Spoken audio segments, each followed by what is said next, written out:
রসুল আমার কাজে করবে অনুপ্রেরণা, রসুল আমার ভালোবাসা, রসুল আমার আশা, রসুল আমার কাজে করবে অনুপ্রেরণা, রসুল আমার প্রেম বিরহে মূল আলোচনা, রসুল আমার ভালোবাসা।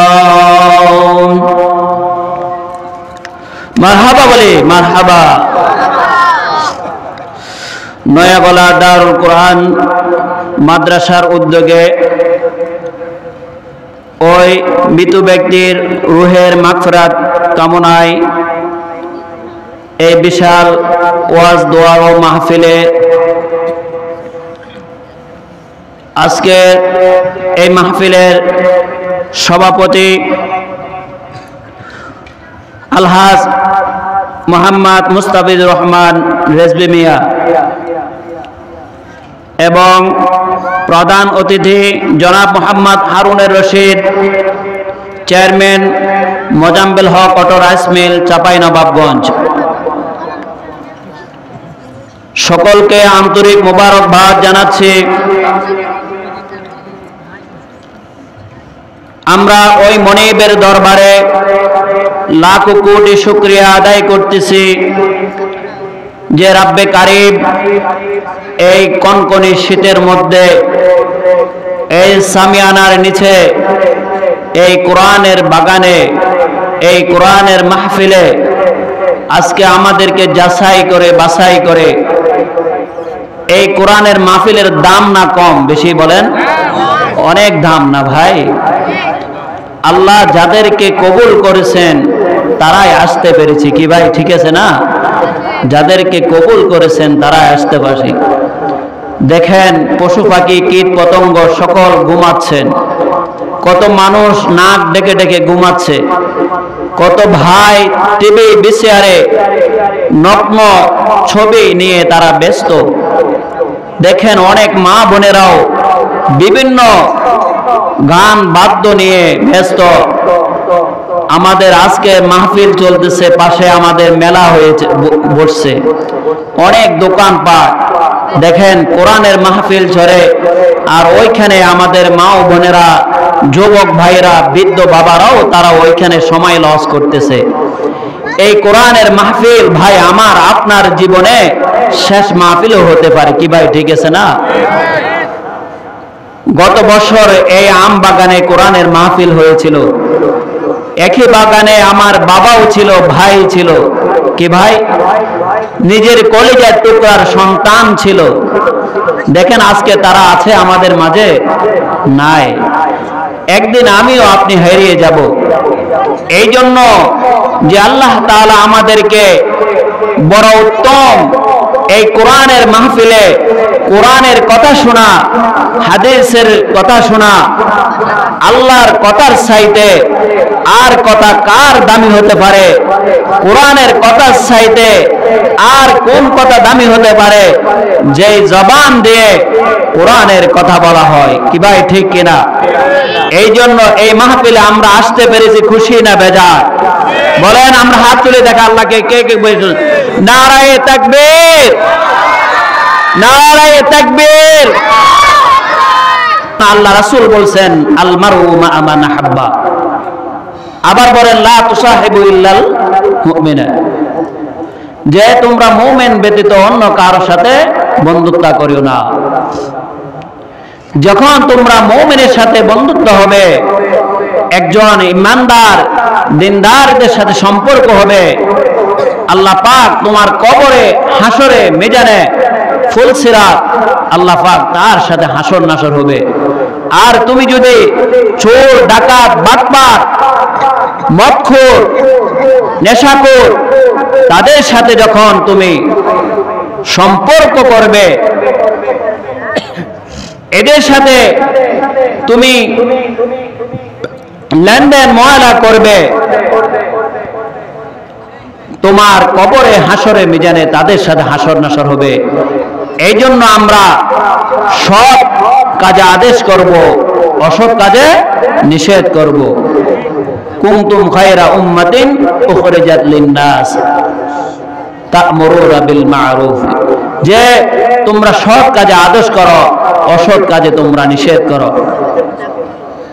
যারা অসৎ পথে চলবে, খারাপ পথে চলবে, আপনি তাদেরকে হাতে মুখে যদি তাদেরকে বাধা দিতে না পারেন, বলছেন তুমি তাদেরকে অন্তর থেকে হলো ঘৃণা করো। তাদেরকে আমরা দ্বীনের কথা বলবো, কবরের কথা বলবো, হাসরের কথা বলবো, আল্লাহর ভয় ভীতি দেখাবো, যেন তারা আল্লাহর দিকে ধাবিত হয়, দ্বীনের দিকে যেন তারা ধাবিত হয়। আমরা তাদেরকে সেই পথে আহ্বান করব। কি ভাই, ঠিক আছে কিনা? ইনশাআল্লাহ। এই কোরআনের মাহফিল অনেক দাম, অনেক দাম। আল্লাহ পাক রব্বুল আলামিন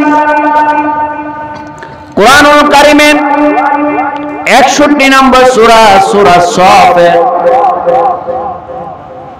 8 নম্বর আয়াত আল্লাহ তাআলা বলেন, ইউরিদুনা লিইউতফিউ নূরাল্লাহি বিআফওয়াহিহিম ওয়াল্লাহু মুতিম্মু নূরিহি ওয়ালাউ কারিহাল কাফিরুন। আল্লাহু আকবার। আল্লাহ পাক রব্বুল আলামিন বলেন, আল্লাহ তাআলার নূর, আল্লাহ তাআলার বাতি, এই নূর, এই বাতি ফু দিয়ে বন্ধ করার জন্য, এই কোরআনের মাহফিল বন্ধ করার জন্য, এই কোরআনের আলোচনা বন্ধ করার জন্য একদল পৃথিবীতে তারা নামদারি মুসলমান, দেখবেন নামদারি মুসলমান হয়ে তারা কোরআনের মাহফিল চায় না। কি বলেন, ঠিক কিনা? অথচ নামে তারা মুসলমান বলে। এ আল্লাহ তাআলার নূর, এ আল্লাহ তাআলার বাতি, এই আলো নিবানোর জন্য সেই 1500 বছর আগে, 1400 বছর আগে ওই কাফের মুশরিকেরা তখনও তারা চেষ্টা করেছিল। কি বলেন, ঠিক কিনা? একদল তারা আল্লাহ তাআলার নূর, আল্লাহ তাআলার বাতি বন্ধ করার জন্য তারা যুগে যুগে তারা এভাবে চেষ্টা করতেছে। শুধু তখন করে নাই, এই যুগের মধ্যেও কিছু মুশরিক নাস্তিক কাফের আছে কিনা? বলেন, ঠিক কিনা? তারা এই কোরআনের মাহফিল চায় না, তারা এই দ্বীন কায়েম চায় না, এই জমিনের মধ্যে দ্বীন কায়েম তারা চায় না, এই জমিনের মধ্যে তারা ইসলাম কায়েম চায় না। আল্লাহর দ্বীন দিবানোর জন্য, আল্লাহর দ্বীন বন্ধ করার জন্য, কোরআন বন্ধ করার জন্য, কোরআন থেকে দূরে রাখার জন্য সেই 1400 বছর আগেও ওই ইহুদি নাসারা বেদিনেরা আমার নবীকে অনেক ধরনের কুটুক্তি করেছেন। কি বলেন, ঠিক কিনা? তারাই চেয়েছে আল্লাহর নূর বাতি বন্ধ করে দেওয়ার জন্য। আল্লাহ তাআলার হুকুম, আল্লাহ তাআলার ইচ্ছা হলো আল্লাহ তাআলা পুরা জগতে, বিশ্ব গোটা দুনিয়ার মধ্যে আল্লাহ তাআলার নূর, আল্লাহ তাআলার বাতি গোটা দুনিয়ার মধ্যে প্রদর্শন করেন। কি বলেন, ঠিক কিনা? সুবহানাল্লাহ। এই নূর কাকে বলা হয়? নূর কাকে বলা হয়? আল্লাহ তাআলা বলেন, এই কোরআনটা হলো নূর, এই কোরআন হলো নূর, এই কোরআন হলো বাতি, এই কোরআন হলো আলো। এই কোরআন পৃথিবীতে কেন নাজিল হয়েছে? এই কোরআন দুনিয়াতে কেন এসেছেন? এই কোরআন দুনিয়াতে এসেছে, এই পৃথিবীতে কোরআন নাজিল হয়েছে অন্ধকার থেকে মানুষকে আলোতে আনার জন্য, অন্ধকার থেকে মানুষকে বের করার জন্য। কি বলেন, ঠিক কিনা? এই কোরআনুল কারীম এই এসেছে ওই সমস্ত ইহুদি, বৌদ্ধ, খ্রিস্টানদের সমস্ত জাতিকে এই দ্বীন ইসলাম প্রচার করার জন্য। এই কোরআন আল্লাহ পাক রব্বুল আলামিন দুনিয়াতে নাযিল করেছেন শুধু মুসলমানের জন্য নয়, এই কোরআন আল্লাহ পাক ইহুদি নাসারা খ্রিস্টানদের জন্য, যেই ধর্মের লোক হোক না কেন, এই কোরআনুল কারীম তারা যখন গবেষণা করবে তাদের জীবন পরিবর্তন হয়ে যাবে। কি বলেন ঠিক কিনা? এই কোরআন এসেছে মানুষকে অসৎ কাজ থেকে ফেরানোর জন্য। এই কোরআন এসেছে শিরক বিদআতকে ধ্বংস করার জন্য। এই কোরআন এসেছে মদ জুয়াকে ধ্বংস করার জন্য। এই কোরআন এসেছে সুদ ঘুষকে ধ্বংস করার জন্য। এই কোরআন এসেছে মূর্তি পূজাকে ধ্বংস করার জন্য। এই কোরআন পৃথিবীতে এসেছে মানুষকে সৎ অসৎ পথ থেকে সৎ পথে আনে, মানুষকে দ্বীনের পথে প্রতিষ্ঠিত করার জন্য। কি বলেন ঠিক কিনা?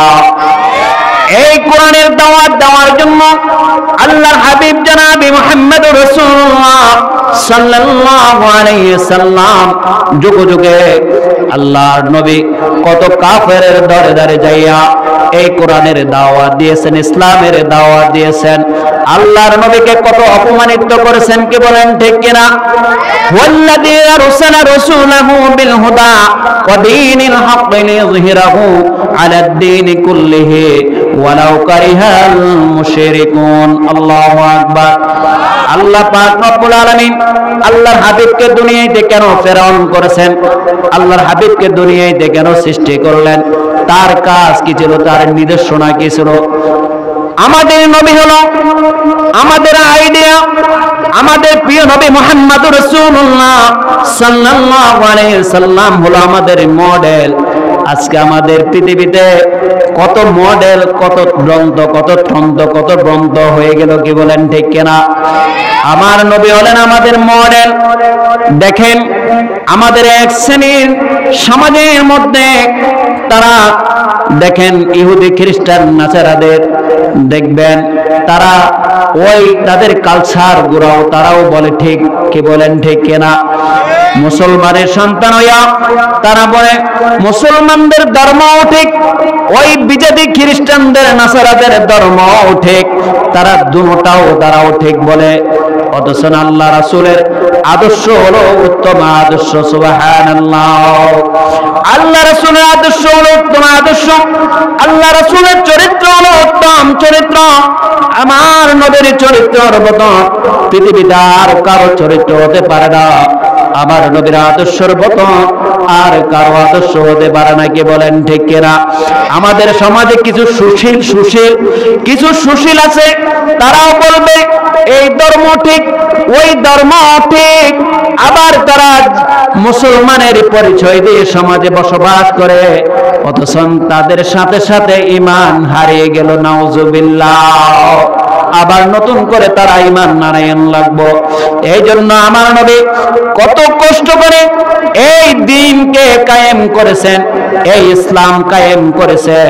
আল্লাহর নবীকে কাফের বেঈমানেরা কত ত্রুটি করেছেন। কি বলেন ঠিক কিনা? আল্লাহ পাক রব্বুল আলামিন সূরাতুল হিজরের মধ্যে আল্লাহ তাআলা বলেন, ওয়া মান ইয়াতিহিম মির রাসূলিন ইল্লা কানু বিহি ইস্তাহজিউন, ওয়া মান ইয়াতিহিম মির রাসূলিন ইল্লা কানু বিহি ইস্তাহজিউন। বলতেছেন হে রাসূল, যুগে যুগে কত নবী আমি প্রেরণ করেছি, যুগে যুগে কত রাসূল আমি প্রেরণ করেছি। তারা সকল নবীদের সাথে তারা ঠাট্টা বিদ্রোহ করেছে, সকল নবীর সাথে তারা এভাবে অপমান করেছে। আপনি মনে করেন শুধু আপনার সাথে করতেছে? আপনার পূর্বে আমি অনেক নবী রাসূল প্রেরণ করেছি, তাদের সাথেও তারা এভাবে ঠাট্টা বিদ্রোহ করেছে। আল্লাহর নবী আপন চাচা আবু জাহিল্লা ঈমান আনবে বলে আল্লাহর নবীকে কত কষ্ট করেছে, আল্লাহর নবীকে কত কষ্ট দিয়েছেন। বারবার করে তার চাচাকে কালিমার দাওয়াত দিয়েছেন। আবু জাহিলকে দাওয়াত দেওয়ার পর ঈমান আনবে বলে সে তার উপরও ঈমান আনে দেয়। অথচ গোটা মদিনাবাসী মক্কাবাসীদেরকে সেই ঘোষণা করে দিয়েছেন যে মুহাম্মাদের কোরআন শোনা যাবে না। আমার নবী কোরআনের এত শোক, আমার নবী কোরআনের এত সৌন্দর্য, কোরআন এত মধুর বাণী। আমার নবী যখন কোরআনুল কারীম যখন তেলাওয়াত করতেন, ইহুদিরা ঘরের পিছন দিয়ে যাইয়া তারা কোরআনুল কারীম শুনতেন। সুবহানাল্লাহ। যে আবু জাহেল নিজে ঘোষণা করে দিয়েছে মুহাম্মাদের এই কোরআন শোনা যাবে না। কি শোনা যাবে না? মুহাম্মাদের এই কোরআন শোনা যাবে না। অথচ আবু জাহেল নিজে আগে যাইয়া আল্লাহর নবীর ঘরের পিছন দিয়ে যাইয়া নিজে কোরআন শুনতেন। সুবহানাল্লাহ। আবু জাহেলের স্ত্রীকে যখন কোরআন শুনতে যেতেন বলতেছে, তুমি কেন কোরআন শুনতে যাও? কোরআন শুনতে হবে না। আবু জাহেলের স্ত্রী বলল, তুমি সকল কাফেরদেরকে তুমি বললা মুহাম্মাদের কোরআন শোনা যাবে না, আর তুমি কোরআন শুনতে যাও। বলতেছে আমি আর যাব না। একদিন রাতে যখন আবু জাহেল শুয়ে পড়লেন, হঠাৎ করে ঘুম থেকে উঠে তার দিলের মধ্যে আত্মা শান্তি পায় না। এই মুহাম্মাদের কোরআন আল্লাহর বাণী শোনার জন্য আবু জাহেল চুপি চুপি যাইয়া মুহাম্মাদের ঘরের পিছনে কান লাগিয়ে কোরআন শুনতেছেন। আর শুনে যখন আসলেন, আবু জাহেলের স্ত্রী তার পিছনে পিছিয়ে আসলেন। বলল, কিরে আবু জাহেল, তুই আমাকে কোরআন শোনার জন্য বন্ধ করে বাধা দিলি, আর তুমি কেন শোনো? বলতেছে, আমার বাতিজা মুহাম্মদ কোরআন তেলাওয়াত এত সুন্দর, এত সুন্দর, এত মধুর বাণী। আমি আবু জাহেল, আমি নবী মুহাম্মাদের যদি কোরআন কারীম তেলাওয়াত যদি না শুনি, রাত্রে আমি ঘুম আসে না। দেখেন এই কোরআন কত ধাপ। আমাদের ছোট্ট ছোট্ট সোনামণিরা রাত জাগ্রত করে এই কোরআনুল কারীম মুখস্থ করে। কি বলেন, ঠিক কিনা? অথচ মুহাম্মাদের এই কোরআনুল কারীম শুনতো, তারপরও আল্লাহ নবীর উপরে ঈমান আনে নাই, কালিমা পড়ে নাই, ইসলাম গ্রহণ করে নাই, আল্লাহ পাক তাকে হেদায়েত করে নাই। দেখেন আবু জাহেলের কত বুদ্ধি, কত চক্রান্ত। আল্লাহর নবীকে একদিন দাওয়াত দিলেন, বলল, রে মুহাম্মদ বাতিজা, তুই আমার বাড়িতে আস, আমি ঈমান আনয়ন করব। আল্লাহর নবী সহজ সরল একজন মানুষ। আমার নবীর মতন এত ভালো মানুষ আর পৃথিবীতে হতে পারে না। আমার নবীর মতন এত উত্তম চরিত্র মানুষ হতে পারে না। আল্লাহর নবী ওই আবু জাহেলের চাচার কথা বিশ্বাস করে যখন আবু জাহেলের বাড়িতে আসতেছিলেন, আল্লাহ পাক রব্বুল আলামিন তার হাবিবকে সেই ষড়যন্ত্র করে আবু জাহেল মারবে। আল্লাহ কি আরশ আজিমে আছে কি আছে না? বলেন, আল্লাহ কি দেখতেছে কিনা? কি ভাই দেখতেছে? আমাদের এই মাহফিল দেখতেছে? দেখতেছে। আল্লাহ পাক রব্বুল আলামিন বলেন সূরা বাকারা ৭৭ নম্বর আয়াত, আল্লাহ তাআলা বলেন, আওয়ালা ইয়ালামুনা আন্নাল্লাহা ইয়ালামু মা ইউসিরুনা ওয়া মা ইউলিনুন। আল্লাহু আকবার। আমি আল্লাহ তাআলা তোমরা যা কিছু কল্পনা করো, জল্পনা করো, যা কিছু তোমরা চিন্তা করো, তোমরা যা কিছু প্রকাশ্য করো আর গোপন করো, সবগুলো আমি আল্লাহ তাআলা দেখতে পাই। সুবহানাল্লাহ। আবু জাহিল্লা আমার নবীকে মারবে, এটা কি আল্লাহ দেখতেছে? বলেন, আল্লাহ যে দেখতেছেন এটা তো আল্লাহ তাআলা কোরআনে বলে দিয়েছেন। আমি আল্লাহ তাআলা তুমি যা কিছু মনে মনে চিন্তা করো, ভাবনা করো, আমি আল্লাহ সবগুলো দেখতে পাই।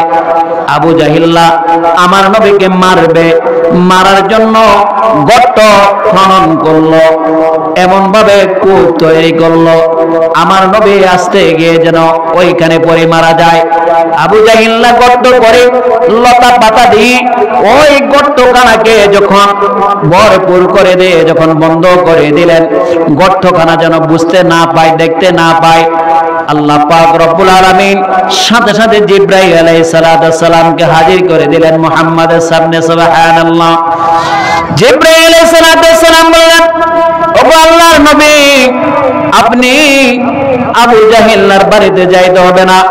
আপনার চাচা হতে পারে, সেই ঈমান আনবে না, সেই বেঈমান। আপনাকে বলছে ঈমান আনবে, সেই কখনো ঈমান আনবে না। আপনাকে মারার জন্য সেই গর্ত করেছে, কূপ করেছে, ওই গর্তকে লতা পাতা দিয়ে সেই এভাবে বন্ধ করে দিয়েছে, আপনি যাবেন না। আল্লাহ নবী যখন ফিরে চলে গেলেন, আবু জাহেল নিজের ঘর থেকে টুকি মারি দিয়ে দেখতেছেন যে মুহাম্মদ এসে কেন চলে যাচ্ছে। আবু জাহেল নিজে ঘর থেকে এমন একটা দৌড় দিলেন, এই দৌড়ের সাথে সাথে আল্লাহ পাক তার মাথার থেকে যে গর্ত, যার জন্য গর্ত করলো করার জন্য, সেই গর্তের মধ্যে আবু জাহেল নিজে পড়িয়া গেল। কি ভাই ঠিক আছে কিনা? কারো জন্য গর্ত করলে সেই গর্ত নিজে করতে হয়। আবু জাহেল নিজে বাতিজাকে মারার জন্য, মুহাম্মদকে মারার জন্য গর্ত করলো, সেই গর্তের মধ্যে নিজে পড়িয়া হাবুডুবুর খাইলো, আর গর্ত থেকে উঠতে পারে না। আর বলতেছে, রে বাতিজা মুহাম্মদ, আমাকে একটু বাঁচাও, আমাকে একটু বাঁচাও, আমাকে একটু উদ্ধার করো। কে জানে ডাকতেছে?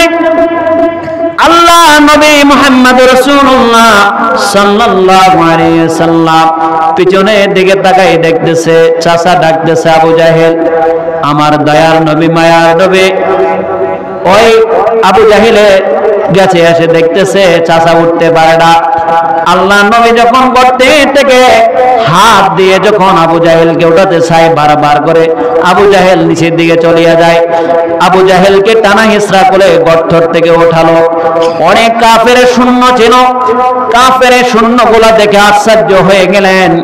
যেই মুহাম্মাদের জন্য গর্ত কূপ তৈরি করলো, যেই মুহাম্মাদকে মারার জন্য যে কূপ সেই তৈরি করলো, ওই কূপের মধ্যে সেই চাচা পড়ে গেল। সেই মুহাম্মদ আবার কেমন ধরনের মানব বুঝতে পারে না, এটা তো সাধারণ কোন মানব হতে পারে না। এই মানব আখির জামানার নবী হবে, এটা হলো বিশ্ব মানব জাতির নবী হবে।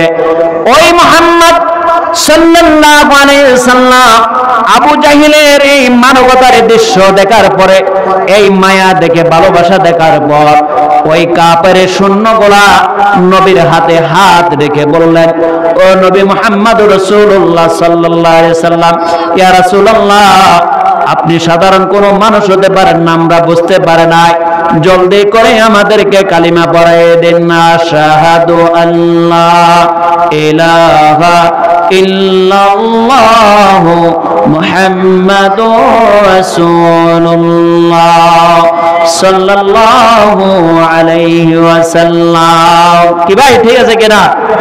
দেখেন, যার জন্য গর্ত করে সে নিজে পড়ে গেল। আমার নবী এমন একজন নবী ছিলেন, এমন চরিত্র নবী ছিলেন, যেই নবীর ভালোবাসা, যেই নবী তার আচরণ দেখে, আখলাক দেখে, অথচ কাফের বেঈমান শূন্য কাফের দর ঈমান এনে মুসলমান হয়েছে, তবে আবু জাহেল না হয় নাই। কি ভাই হয়েছে? হয় নাই। এই দুনিয়ায় তো কত কাফের বেঈমান মুশরিক এখনো আছে, আবু জাহেল গোষ্ঠী, নামদারি মুসলমান, অথচ তারা ইসলাম বিদ্বেষী, কোরআন বিদ্বেষী, দ্বীন বিদ্বেষী। এরা জীবনে এদের কপালে হেদায়েত হবে না, এদের স্থান হবে ওই আবু জাহেল, নমরুদ, ফেরাউনের সাথে। কি বলেন ঠিক কিনা? যে আজকে দেখেন আমাদের দেশে, আজকে আমরা ক্লিয়ার যে ইসকন, যে খ্রিস্টানদের দালাল, ইহুদিদের দালাল, আজকে নামদারি মুসলমানেরা আমরাও তার হাত ধরে আজকে তার পক্ষ হয়ে কথা বলি। আমি মনে করি একজন মুসলমানের যারা পরিমাণ যদি তার ঈমান থাকে, কোন ইহুদি, নাসারা, খ্রিস্টানদের পক্ষ হয়ে কথা বলতে পারে না। কি বলেন ঠিক কিনা? এই নাস্তিক মুরতাদদের, যারা আমাদের এই দিন, এই ইসলাম, অনেক রক্তের বিনিময়ে এই দেশ কায়েম হয়েছে। কি বলেন ঠিক কিনা?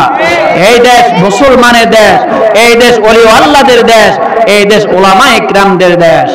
এই দেশে কোন নাস্তিক, কোন মুরতাদ, কোন বেঈমান দ্বীনের ব্যাপারে, ইসলামের ব্যাপারে, কোরআনের বিরুদ্ধে কথা বলবে, আমরা তাকে ছাড় দিব না, ছাড় দিব না, যে হোক না কেন। কি বলেন ঠিক কিনা?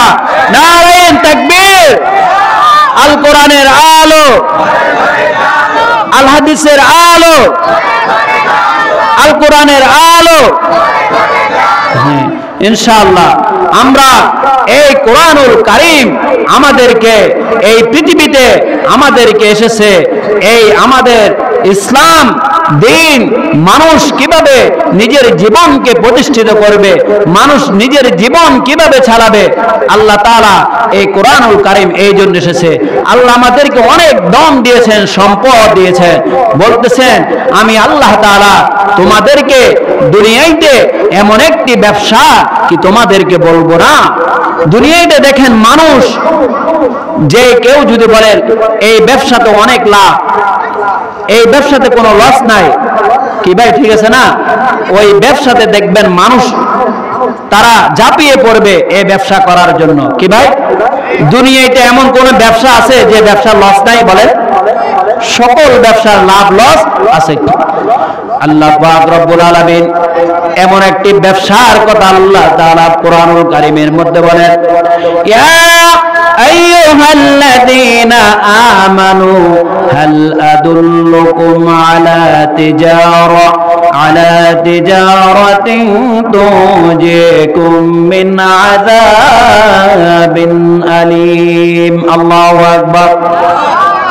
ইয়া আইয়ুহাল্লাযীনা আমানু, হে ঈমানদার ওয়ালাগণ, ইয়া আইয়ুহাল্লাযীনা আমানু হাল আদুল্লুকুম আলা তিজারা, তোমরা এমন একটা যে ব্যবসা আমি তোমাদেরকে বলবো, এমন একটি ব্যবসা যেই ব্যবসার মধ্যে কোনো লস নাই, যেই ব্যবসার মধ্যে কোনো ক্ষতি নাই, যে ব্যবসার মধ্যে কোনো ক্ষতি নাই, তুনজিকুম মিন আযাবিন আলীম, যে ব্যবসা কষ্টদায়ক যন্ত্রণা বস্তু থেকে আল্লাহ তাআলা তোমাকে হেফাজত করবে, কষ্টদায়ক জাহান্নাম থেকে আল্লাহ পাক রব্বুল আলামিন তোমাকে বাঁচাবে, এমন একটি ব্যবসা কি তোমরা করবে না?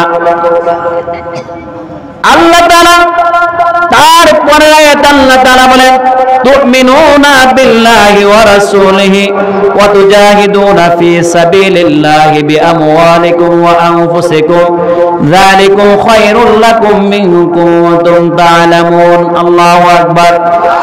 আল্লাহ পাক রব্বুল আলামিন বলেন ওই ব্যবসা তুমিনুনা বিল্লাহি ওয়া রাসূলিহি, এক নম্বরে ওই ব্যবসার নাম হলো আল্লাহর উপরে ঈমান আনয়ন করা, আল্লাহর নবীর উপরে ঈমান আনয়ন করা।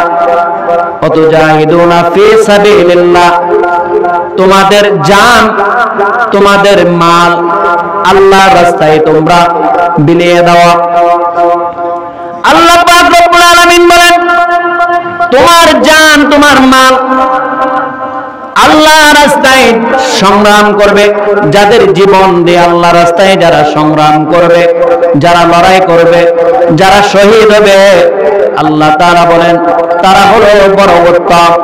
আমি আল্লাহ তাআলা দুনিয়াতে তোমাদেরকে অনেক সম্পদ দিয়েছি, অনেক টাকা দিয়েছি, পয়সা দিয়েছি, আমি আল্লাহ তাআলা তোমাদেরকে রিজিক দিয়েছি, আমি আল্লাহ তাআলা তোমাকে যেই সম্পদগুলো দিলাম ওই সম্পদগুলো থেকে তোমরা আল্লাহ রাস্তায় ব্যয় করো। আল্লাহর রাস্তায় তোমরা যে দ্বীনের জন্য, মাদ্রাসার জন্য, মসজিদের জন্য, গোরস্থানের জন্য, ঈদগাহের জন্য, এই সমস্ত দ্বীনের কাজের জন্য তোমরা যখন খরচ করবে, আল্লাহ পাক রব্বুল আলামিন বলেন তোমার জন্য উত্তম পুরস্কার আছে। সুবহানাল্লাহ। আল্লাহ তাআলা বলেন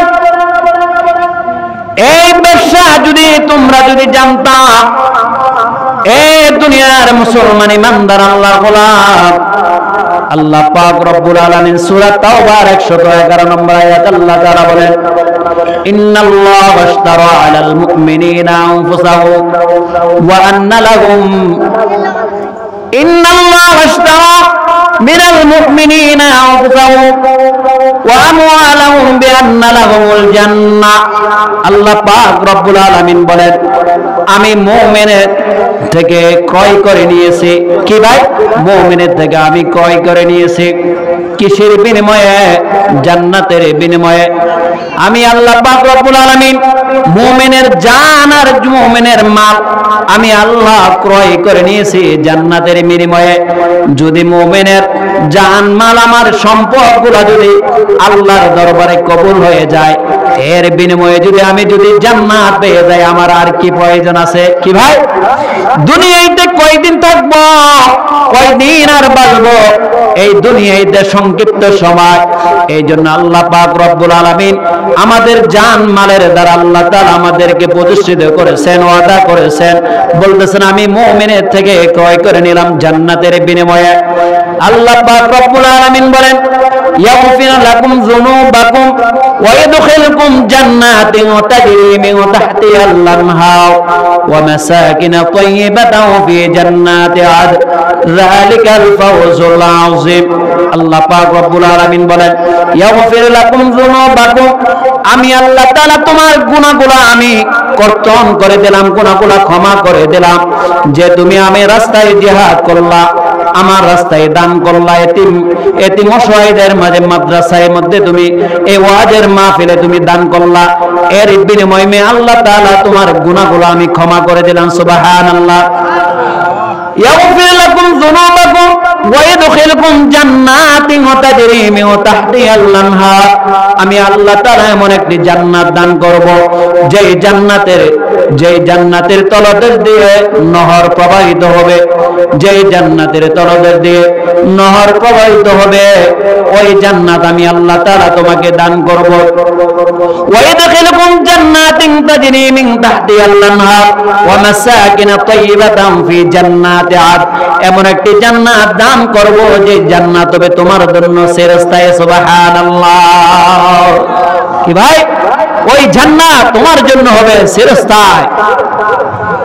আল্লাহ তাআলা বলেন যে দুটি জিনিস তোমরা পছন্দ করো, ওই দুটি জিনিস আমি আল্লাহ তোমাদেরকে দান করব। সুবহানাল্লাহ।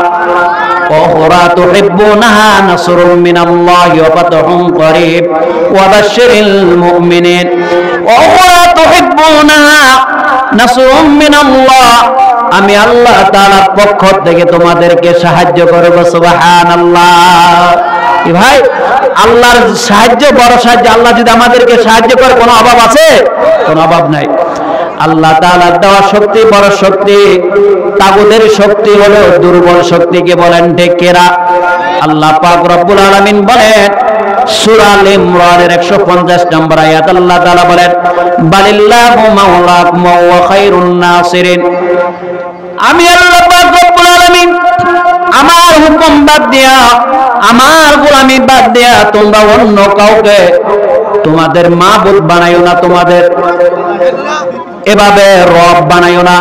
আল্লাহ পাক রব্বুল আলামিন বলেন এ দুনিয়ার মুসলমান ইমানদার, আমি হলাম তোমাদের একজন অভিভাবক। তোমরা কোন মানুষের কাছে কোন বস্তুর থেকে তোমরা সাহায্য প্রার্থনা করিও না। তুমি যদি সাহায্য প্রার্থনা করো আমি রবের কাছে চাও, আমার কাছে চাইতে দেরি, আমি দিতে দেরি হবে না। আল্লাহ পাক রব্বুল আলামিন বলেন বান্দা তুই আমার ইবাদত কর, আমাকে রব হিসাবে তুই ঈমান আনয়ন কর, আমার রবের হুকুম মান। আমি আল্লাহ পাক রব্বুল আলামিন তোর অভিভাবক হিসাবে আমি আল্লাহ তোকে বিনা হিসাবে জান্নাত দিয়ে দেব। সুবহানাল্লাহ।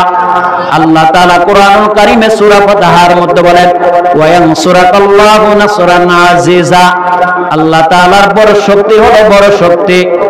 আল্লাহ পাক রব্বুল আলামিন কোরআনুল কারীমের আল্লাহ বলেন সূরা নিসার মধ্যে ৭৬ নম্বর আয়াত, আল্লাহ তাআলা বলেন আল্লাযীনা ইয়াকাতিলুনা ফী সাবিলিল্লাহ ওয়াল্লাযীনা কাফারু ইয়াকাতিলুনা ফী সাবিলিত তাগুতি ফাকাতিলু আউলিয়া আশ-শাইতান ইন্না কাইদাশ শাইতানি কানা দাঈফা। আল্লাহু আকবার। আল্লাহ পাক রব্বুল আলামিন বলেন যারা আমার উপরে ঈমান আনয়ন করেছে, যারা আমার উপরে বিশ্বাস করেছে, তারা আল্লাহর রাস্তায় জিহাদ করবে, আল্লাহর রাস্তায় সংগ্রাম করবে। ওয়াল্লাযীনা কাফারু ইয়াকাতিলুনা ফী সাবিলিত তাগুতি ফাকাতিলু আউলিয়া আশ-শাইতান, যারা তাগুত তারা তাগুতের সঙ্গে, তাগুতের পক্ষে তারা লড়াই করবে, যুদ্ধ করবে। তাগুতের শক্তি হলো শয়তানের শক্তি, কি বলেন ঠিক কিনা? আল্লাহর দেওয়া শক্তি হলো বড় শক্তি। বলেন তাগুতের শক্তির দাম নাকি আল্লাহর শক্তির দাম? আল্লাহর শক্তি দাম। আল্লাহ পাক রব্বুল আলামিন বলেন, ও দুনিয়ার মুসলমান ইমানদার আল্লাহর গোলাম, আল্লাহ পাকের এই দিন কায়েম করতে গিয়ে, এই জমিনের মধ্যে আল্লাহর দিন কায়েম করতে গিয়ে, এই জমিনে যুগে যুগে কত সাহাবায়ে কেরাম তারা শহীদ হয়েছেন, কি বলেন ঠিক কিনা? এই দিনের জন্য, ইসলামের জন্য তাহিবের ময়দানে, উহুদের ময়দানে কত সাহাবায়ে কেরাম তারা রক্ত দিয়ে নিজের জীবন দিয়েছেন, কি বলেন ঠিক কিনা? তারা জীবন দিতে রাজি হয়েছে, তারপরে ঈমান দেয় নাই, ঈমান দেয় নাই। তাদেরকে ঈমান ছাড়ার জন্য কত ষড়যন্ত্র করেছেন, কি বলেন ঠিক কিনা? তাদেরকে কত বড় কষ্ট করেছেন। আমি ওই আয়াত বলে দিয়েছিলাম, ওখরা তুহিব্বুনাহা নাসরুম মিনাল্লাহ ওয়া ফাতহুন কারীব, যে দুটো জিনিস চাও ওই দুটো জিনিস আল্লাহ তোমাদেরকে দেবে। এক নম্বরে আল্লাহ তাআলা তোমাদেরকে সাহায্য করবে, ওয়া ফাতহুন কারীব, আল্লাহ পাক তোমাদেরকে সুনিশ্চিত বিজয় দান করবে। সুবহানাল্লাহ। কি ভাই? আল্লাহ পাক রব্বুল আলামিন বলেন, যুগে যুগে সাহাবায়ে কেরাম তাদের টাকা রক্ত দিয়ে এই দিন কায়েম করেছে, ইসলাম কায়েম করেছে। তারা জীবন দিতে রাজি হয়েছে, তারপর তারা ঈমান দেয় নাই। হযরত খাব্বাব রাদিয়াল্লাহু তাআলা আনহু একজন কামাল ছিলেন, লোহা পেটতেন, লোহা দিয়ে ছুরি ধারালো বানাতেন, অস্ত্র বানাতেন। হযরত খাব্বাব রাদিয়াল্লাহু তাআলা ঈমান আনয়ন করার কারণে তার নিজের বংশের লোকেরা, তার আপন লোকেরা হযরত খাব্বাব রাদিয়াল্লাহু তাআলা আনহুকে এত বড় কষ্ট দিয়েছেন, এত বড় কষ্ট দিয়েছেন। হাদিসের মধ্যে এসেছে, এভাবে আগুনের শিকল বানিয়ে শিকলের মধ্যে হযরত খাব্বাব রাদিয়াল্লাহু তাআলা আনহু চিৎ করে শোয়াইছিলেন। চিৎ করে শোয়ার পরে দিয়ে হাতে পায়ের মধ্যে দড়ি লাগাইয়ে, শিকল লাগাইয়ে এত বড় কষ্ট দিয়েছেন। শরীরের রক্তগুলা, কোষগুলা পড়ে পড়ে এভাবে আগুন পর্যন্ত নিভিয়ে গিয়েছেন, কি বলেন ঠিক কিনা? হযরত খাব্বাব রাদিয়াল্লাহু তাআলা আনহুকে এত কষ্ট দিয়েছেন, শুধু তাই নয়, এত পাহাড়ের মধ্যে নিয়ে গিয়ে কাঁটা দিয়ে জিহ্বার মধ্যে এমন ভাবে আঘাত করেছেন, তার জিহ্বার মাংসগুলা এভাবে জিহ্বার মধ্যে এভাবে গোটা হয়ে গেলেন, শরীরের মধ্যে গোত্র হয়ে গেলেন, কোমরের মধ্যে গোত্র হয়ে গেলেন। ওমর রাদিয়াল্লাহু তাআলা আনহু একদিন খাব্বাব যখন চাদর গায়ে দিয়েছিলেন, ওমর রাদিয়াল্লাহু তাআলা আনহু হঠাৎ করে খাব্বাবের চাদরখানা সরাইয়ে ফেললেন। চাদরখানা যখন সরাইয়ে ফেললেন, দেখতেছেন খাব্বাবের পিঠের মধ্যে এত বড় গর্ত হয়ে গেছে। ওমর রাদিয়াল্লাহু তাআলা আনহু চোখের পানি ছেড়ে দিয়ে বললেন, এর খাব্বাব, পিঠের মধ্যে এত বড় গর্ত কেন? এত আঘাতের চিহ্ন কেন?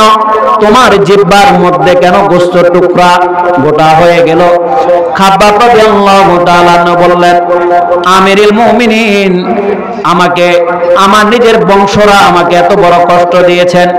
আমি ঈমান আনার কারণে আমার নিজের আপন লোকেরা আমাকে এভাবে আগুনের মধ্যে শিকল দিয়ে, আগুনের কুণ্ডলী তৈরি করে আমাকে শোয়ে আমাকে এত কষ্ট দিয়েছেন। আমার শরীরের রক্তগুলা, মাংসগুলা টপ টপ করে পড়েছেন। এরপরও আমি ঈমান ছাড়ি নাই, কি ভাই ঠিক কিনা? এরপরে ঈমান ছাড়া নাই। শুধু তাই নয়, হযরত বেল্লাল রাদিয়াল্লাহু তাআলা আনহুকে তারা কত কষ্ট করেছেন। হযরত বেল্লাল রাদিয়াল্লাহু তাআলা আনহু ঈমান আনার কারণে হযরত বেল্লাল যখন উমাইয়ার কাছে, যখন বেল্লাল রাদিয়াল্লাহু তাআলা আনহু যখন ছোটবেলা যখন বাবা মারা গেলেন, বাবাও যখন মারা গেলেন, বাবার নাম ছিলেন রাবা, মায়ের নাম ছিলেন হামামা। মা বাবা যখন উভয় যখন মারা গেলেন, তখন নিজের আপন লোকেরা তখন উমাইয়ার কাছে তাকে গোলাম হিসাবে বিক্রি করে দিলেন। উমাইয়ার কাছে যখন বিক্রি করে দিলেন, উমাইয়া যখন তাকে এভাবে গরু, ছাগল, যখন বকরি যখন চড়াচ্ছিলেন মাঠের মধ্যে, তার লোকেরা যখন বেল্লাল রাদিয়াল্লাহু তাআলা আনহু যখন কালিমা পড়তেছিলেন, লা ইলাহা ইল্লাল্লাহ লা ইলাহা ইল্লাল্লাহ মুহাম্মাদুর রাসূলুল্লাহ। এই কালিমা যখন বেলাল রাদিয়াল্লাহু তাআলা আনহু যখন জবানে শুনলেন, তখন উমাইয়াকে এসে বললেন তার সৈন্যরা, ও উমাইয়া, তুমি যে গোলাম রাখলা, তোমার গোলাম তো তোমাকে মনিব হিসেবে মানে না, তোমাকে খোদা বলে মানে না, সে ইসলাম গ্রহণ করেছে, কালিমা পড়েছে। বেলাল রাদিয়াল্লাহু তাআলা আনহুকে যখন উমাইয়া ডাকলেন, উমাইয়া ডাকার পরে দিয়া বলল, বেলাল, কেন তুই আমার কাছে যদি থাকতে হয় তাহলে তুই ঈমান ছাড়তে হবে, তুই কেন ঈমান আনলে, কালিমা পড়তে পারবি না? বেলাল রাদিয়াল্লাহু তাআলা আনহু বললেন, এরে উমাইয়া, ঈমানের চেয়ে সারার জন্য নয়, যদি আমাকে যদি মারতে মারতে যদি পৃথিবীর থেকে যদি শহীদ করে দেওয়া হয় তাহলে আমি ঈমান ছাড়তে পারবো না। সুবহানাল্লাহ। বেলাল রাদিয়াল্লাহু তাআলা আনহুকে প্রচন্ড গরম বালুর মধ্যে ছিট করে শোয়াই রাখতেন, গরমের মধ্যে এভাবে দড়ি দিয়ে টানা হেসরা করে করে বালুর মধ্যে পেটের চামড়া গুলা উঠাইয়ে নিতেন, গরম পানি গুলা তাকে ডালা হতো, এভাবে অনেক নির্যাতন করা হতো। বেলালকে খাওয়ার দিত না। বেলাল রাদিয়াল্লাহু তাআলা আনহু বলতো, এরে উমাইয়া, তুই যদি আমাকে যদি খাওয়ার না দেস, তুই যদি আমাকে মারতে মারতে যদি বেহুশ করে দেস রে উমাইয়া, এরপর আমি ঈমান ছাড়তে পারবো না। সর্বশেষ আমার নবী মায়া লেগে গেল, দয়া লেগে গেল, বেলালকে কিভাবে উমাইয়ার হাত অত্যাচার থেকে রক্ষা করবে। এভাবে যখন আবু বকর গেলেন, জানেন আবু বকর ইসলাম গ্রহণ করেছে, উমাইয়ার হাত থেকে রক্ষা করতে পারবো না। এভাবে অনেক সাহাবায়ে কিরাম গেল, উমাইয়ার হাত থেকে তাকে রক্ষা করতে পারলো না। আব্বাস, নবীজির আপন চাচা আব্বাস রাদিয়াল্লাহু তাআলা আনহু তখন ইসলাম গ্রহণ করে নাই। তখন চিন্তা করলো, আমাকে অত বেলালকে আমার হাতে দিতে পারে। হযরত খাব্বাব রাদিয়াল্লাহু আব্বাস রাদিয়াল্লাহু তাআলা আনহু যখন উমাইয়ার কাছে যখন গেলেন, উমাইয়া তখন বললেন, আমি যদি গোলাম যদি বেলালকে যদি তোমার কাছে যদি ফেরত দিতে হয়, গোলামের পরিবর্তে আমাকে গোলাম দিতে হবে। আব্বাস রাদিয়াল্লাহু তাআলা আনহু এই বেলালকে উমাইয়ার হাত থেকে মুক্ত করে আল্লাহর নবীর কাছে যখন নিয়ে গেলেন, যখন দেখতেছেন ওই বেলাল এত ক্লান্ত অসুস্থ হয়ে গেলেন, মাটির সাথে তাকে দূরিত করে দিয়েছেন, শুধু শ্বাস নিঃশ্বাস কেন একটু লড়ে। দেখেন, এত জীবন দশা, এত যুদ্ধর পরে দিও, এত অত্যাচার পরে দিও, এরপরও জীবন দিতে রেজি হয়ে গেলেন, এরপরও ঈমান ছাড়ে নাই। কি বলেন ঠিক কিনা? আজকে আমাদের সমাজের মধ্যে দেখেন, কথার কথা একটা ছায়ের বিনিময়েও তারা ঈমান বিক্রি করে দেয়, মিথ্যা সাক্ষী দিয়ে দেয়, মিথ্যা কথা বলে দেয়। কি বলেন ঠিক কিনা? অনার্থক মানুষকে এভাবে অন্যায়ভাবে একজন নিরপরাধ মানুষকে ফাঁসির মঞ্চে ঝুলাইয়ে দেয়। কি বলেন ঠিক কিনা? এইভাবে মিথ্যা সাক্ষীর কারণে কত মা স্বামী বিধবা হয়ে গেল, কত সন্তানগুলো এতিম হয়ে গেল। দেখেন সাহাবায়ে কিরামদের জীবনগুলা দেখেন আর আমাদের জীবনগুলা দেখেন। এইভাবে ফিরআউনের দাসী নিজের জীবন দিতে রাজি হলেন, তারপর ঈমান বিক্রি করে নাই, নিজের কলিজার টুকরা সন্তানগুলা পর্যন্ত উত্তপ্ত তেলের মধ্যে তারা ছেড়ে দেওয়া হয়েছে, এরপরে ঈমান ছাড়া নাই। কি বলেন ঠিক কিনা? ওই ফিরআউন যখন এই তার দাসী যখন ঈমান আনলেন আর যখন নিজে জানতে পারলেন, বলতেছেন, রে দাসী, তুই এখনো সময় আছে, ঈমান ছেড়ে দে, আমাকে খোদা বলে ডাক, আমার উপরে ঈমান আন। এরপরে ফিরআউনের দাসী বলল, ওরে ফিরআউন, আমার জীবন চলে যেতে পারে, এরপর আমি ঈমান ছাড়বো না। বলল, তোর কলিজার টুকরা সন্তান 7 বা 8 বছরের সন্তান, মাত্র সন্তানগুলাকে, ওই সন্তানকে কোল থেকে একটা ছোট্ট বাচ্চা ছিল, ওই বাচ্চাটাকে উত্তপ্ত তেলের আগুনের মধ্যে ঢেলে দেওয়া হলো। কেমন মা, কেমন পোষা, আজকে আমরা যদি আমার সন্তানকে একটু গালি দেয়, একটু মারে, দেখবেন এর বিনিময়ে আমরা অনেক কিছু দিয়ে দিতে পারি, সোনা দানা টাকা পয়সা সবগুলা দিতে পারি, ঈমান হারা হয়ে যেতে পারে। একজন দাসী হয়ে ঈমান আনিয়ে নিজের কলিজার টুকরা টুকরা সন্তানগুলাকে তার আগুনের মধ্যে নিক্ষেপ করে দিল, এরপরে ঈমান ছাড়া নাই। এরপরে বলল তোর দ্বিতীয় সন্তানকে তেলের মধ্যে নিক্ষেপ করা হবে। বলল রে এর ফেরাউন, তুই যদি আমার সন্তান দেখো যদি তুই তেলের মধ্যে ছড়িয়ে দাও তারপর আমি ঈমান ছাড়বো না। তার ওই সন্তানকে উত্তপ্ত তেলের আগুনের ডেকের মধ্যে যখন ছেড়ে দেওয়া হলো, তার সন্তানগুলো কয়লা হয়ে গেল, কাঙ্কাল হয়ে গেল, শরীরের মধ্যে আর কষ্ট নাই, তারা এভাবে কাঙ্কাল হয়ে তারা হয়ে গেছেন। এবার বলতেছেন হঠাৎ করে এমন একটা দৃশ্য বেশি আসলো ফেরাউনের দাসীর চোখের মধ্যে। ওই দুই সন্তান বলতেছে মা তুমিও চলে আসো, আমরা এক মা সন্তান হয়ে জান্নাতে যাব। সুবহানাল্লাহ। ওই ফেরাউনের দাসী নিজের জীবনটাও দিয়ে দিল সর্বশেষ, ওই তেলের মধ্যে নিজে ঝাঁপিয়ে পড়ে হয়ে গেল। ওই মা ছেলে সন্তান সহ এক জায়গায় তাদের কবর হয়ে গেল, তাদের কবরখানাটা জান্নাতের বাগান হয়ে গেল। সুবহানাল্লাহ। কে বলেন ঠিক কিনা? এই জন্য মুসলমানি বান্দা, আল্লাহর গোলাম, আল্লাহর গোলাম, দুনিয়াতে আমরা যতদিন পর্যন্ত থাকবো আল্লাহর হুকুম, আল্লাহর গোলামি করব, আল্লাহর দাসত্ব করব। আল্লাহ আমাদেরকে জীবন দিয়েছেন, যৌবন দিয়েছেন, আল্লাহ আমাদেরকে সম্পদ দিয়েছেন, অর্থ দিয়েছেন, আল্লাহ তাআলা আমাদেরকে ইলম দিয়েছেন। আল্লাহ পাক রব্বুল আলামিন কাল কিয়ামতের ময়দানে 5টি প্রশ্ন উত্তর দেওয়া পর্যন্ত বান্দাকে এক কদম পর্যন্ত লড়তে দেবে না। আল্লাহ পাক আমাদেরকে এমন একটা জীবন দিয়েছেন, বলবেন এই জীবন তুমি কোন কাজে ব্যয় করেছো, এই জীবন তুমি কোন কাজে ব্যয় করেছো, এর উত্তর দেওয়া ছাড়া আল্লাহ তাআলা আমাদেরকে কদম হাঁটতে দেবেন না। আল্লাহ পাক রব্বুল আলামিন বলবেন তোমাকে আমি একটা যৌবন দিয়েছি, এই যৌবন তুমি এভাবে সব কাজে হালাল ভাবে তুমি কি ব্যয় করলা নাকি হারাম ভাবে অসৎ ভাবে তুমি ব্যয় করলা, খরচ করলা?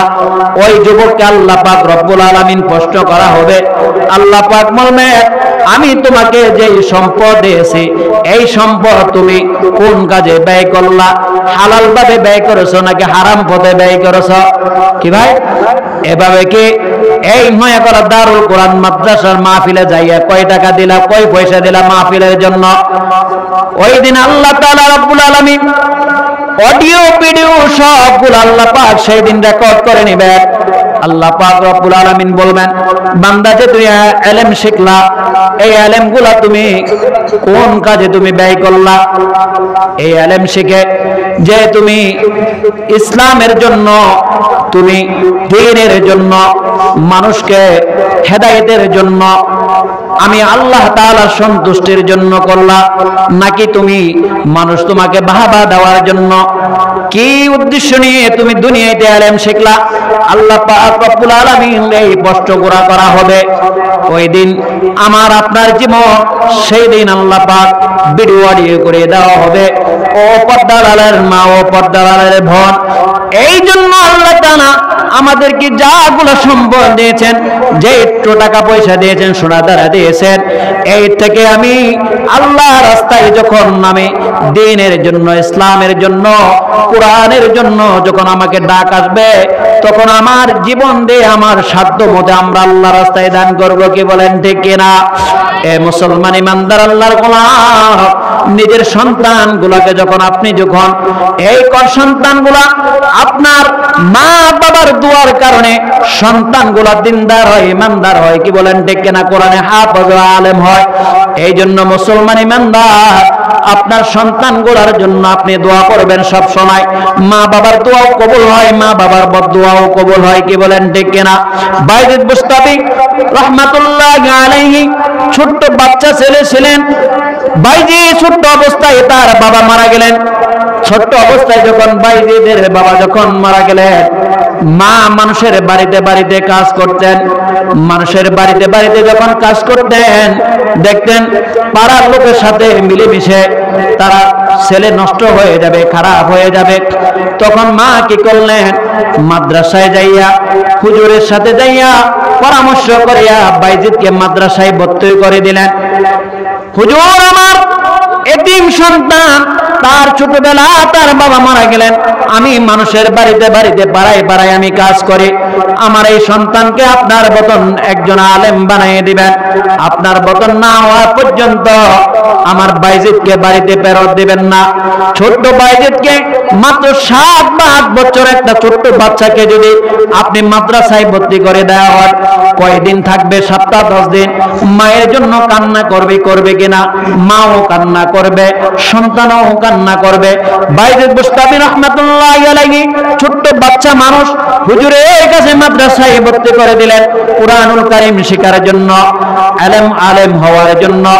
যখন কয়েকদিন 10 দিন 15 দিন হয়ে গেল, 20 দিন হয়ে গেল, বাইজিদ কান্না করতেছেন হুজুরের কাছে, হুজুর আমার মায়ের জন্য আমার মন জ্বলে, মন কাঁদে, আমাকে একটু ছুটি দেন, আমি বাড়ি যাব, আমার মাকে দেখে আমি আবার চলে আসব। হুজুর বললেন, তোমার মা আমার সাথে ওয়াদা করে দিয়েছেন যতদিন পর্যন্ত তুমি আলেম হতে পারবে না, আমার বেতন যোগ্যতা হতে পারবে না, অতদিন পর্যন্ত তুমি বাড়ি যেতে পারবে না। হুজুর বলল, হুজুর একটু দেন, আমি চলে আসবো, থাকবো না। হুজুর কি করলেন? এই তাকে ওয়াদা দেওয়ার জন্য, একটা বাহানা দেওয়ার জন্য বলল, বাইজিদ তুমি যদি এই পরিমাণ যদি সবক যদি তুমি শুনাইতে পারো, তাহলে তোমাকে বাড়ি যাওয়া দেওয়া হবে। আল্লাহ তাআলার কারিশমা, বাইজিদ ছোট্ট বাইজিদ আল্লাহর কাছে দোয়া করলেন, রব্বুল আলামিন এই কোরআনুল কারীম হলো আপনার, আমিও আপনার, এই কোরআন আমার কলবের মধ্যে বসায় দেওয়ার দায়িত্ব হলো আপনার। যে পরিমাণ হুজুর সবক দিয়েছেন এর চাইতে বেশি পরিমাণ বাইজিদ মুখস্থ করেছেন, সুবহানাল্লাহ।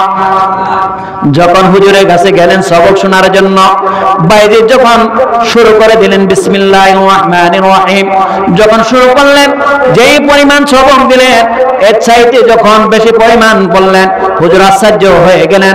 বললেন, বাইজিদ তুমি কিভাবে মুখস্থ করলা? বলল, হুজুর যার কালাম সে বসাই দিয়েছেন, সুবহানাল্লাহ।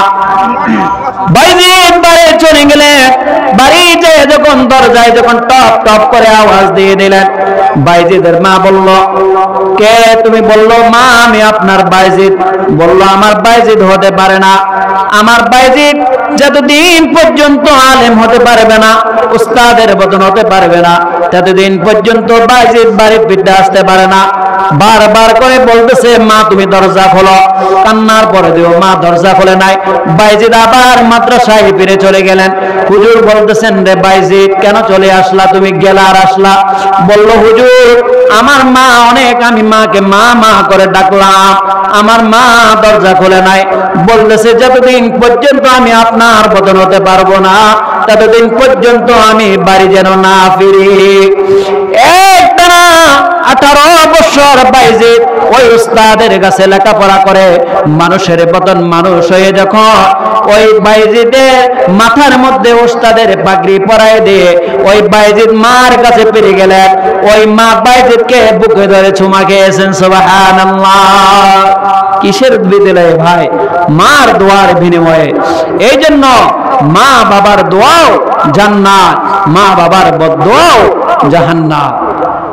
এই জন্য আমরা মা বাবা দুনিয়াতে আমাদের যাদের বেঁচে আছে তাদের জন্য জান্নাত আছে, যার মা নাই সে বুঝে আমার মা নাই, আমার বাবা নাই আমি বুঝি। এই জন্য আমরা মা বাবার জন্য বেশি বেশি দোয়া করব, রব্বির হামহুমা কামা রাব্বায়ানি সগীরা।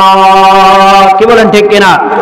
হে আল্লাহ আমাদের মা বাবা আমাদেরকে ছোটবেলা যেভাবে স্নেহ মমতা দিয়ে লালন পালন করলেন, হে আল্লাহ আমার মা বাবাকে আপনি আপনার রহমতের কোলে লালন পালন করেন। এই জন্য আমরা মা বাবার কদর করব, যাদের মা বাবা কবরে চলে গেছেন তাদের জন্য দোয়া করব এবং তাদের মাগফিরাতের জন্য আমরা যতদিন পর্যন্ত দুনিয়াতে আছি ততদিন পর্যন্ত তাদের মাগফিরাতের জন্য আল্লাহর কাছে কাঁদবো। চোখের পানি আল্লাহর কাছে বিনিয়োগ করলে এই চোখের পানির বিনিময়ে আল্লাহ জাহান্নাম এবং হারাম করে দিবেন, সুবহানাল্লাহ। অনেক কথা বলেছি, অনেক কথা আছে, যা কিছু বললাম আর শুনলাম আল্লাহ পাক আমাদেরকে যেন হেদায়েতের জরিয়া বানায় দেন। সকলে বলেন আল্লাহুম্মা আমিন।